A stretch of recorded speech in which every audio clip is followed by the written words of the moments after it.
everybody.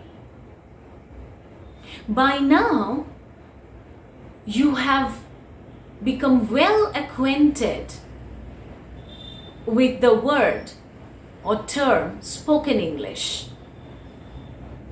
Now, spoken English is English which is used by people to communicate with someone in order to convey either a message or to express their feelings. Spoken English can be face to face, or it can be a telephonic conversation.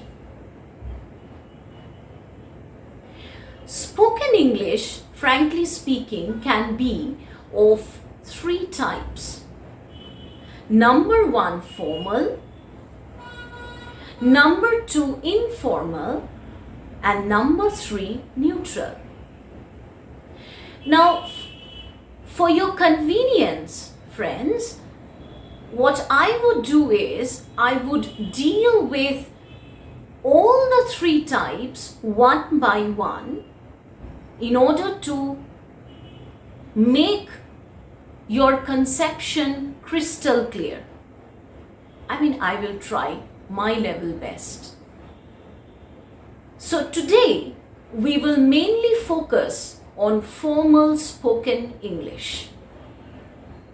Now, formal spoken English is a style of speech which is used by people when speaking to someone you do not know or on whom you are trying to create a very good impression.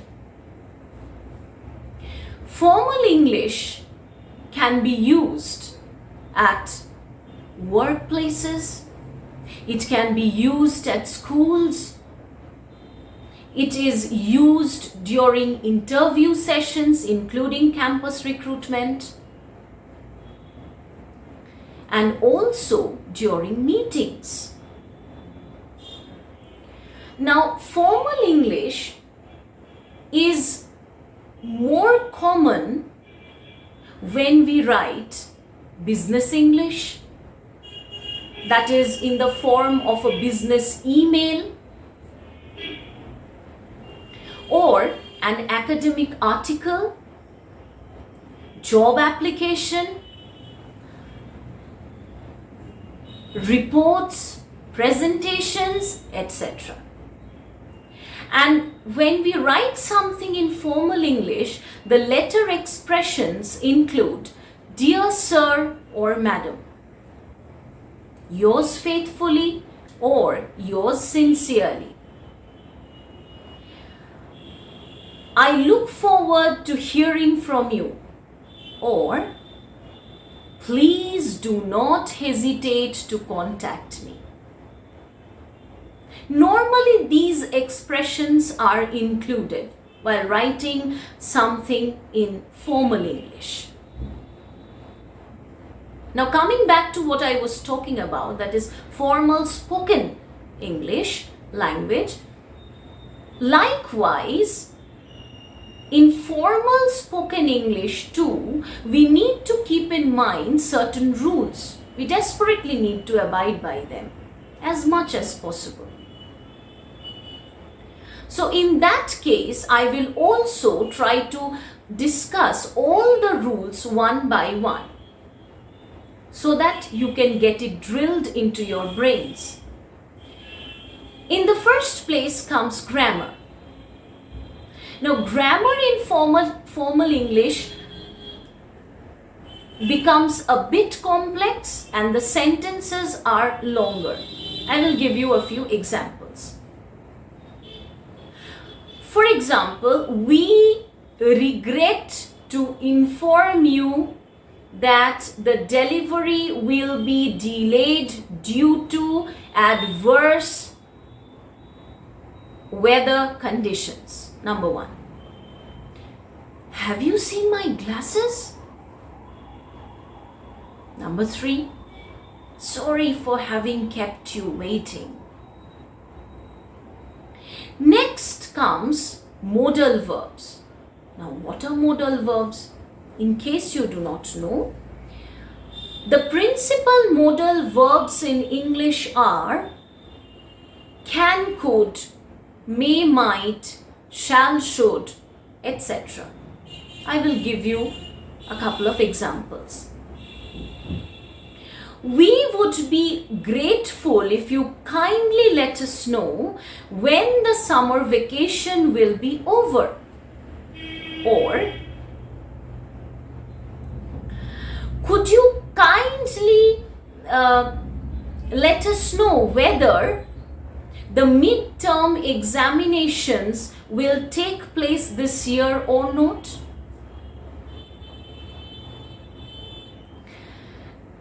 In the third position comes pronouns. Now, since formal English is less personal, hence we tend to use we in place of I as a pronoun. I will give you another example in this case also.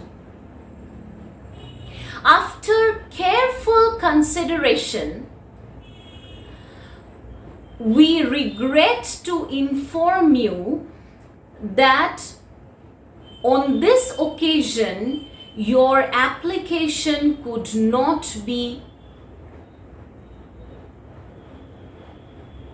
accepted. In the fourth position, we have vocabulary, which is very, very important, friends. How? The words in formal English also tend to become longer, like the informal word need in formal English becomes require. The word buy in formal English becomes purchase. The word show likewise becomes demonstrate. The word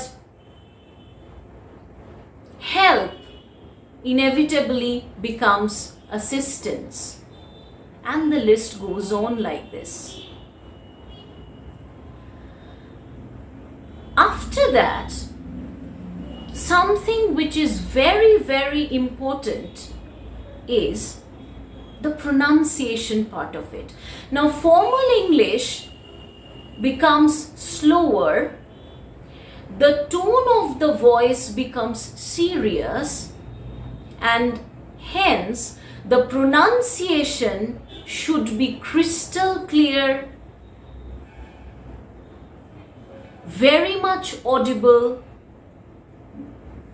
and grammatically the sentences should be absolutely correct.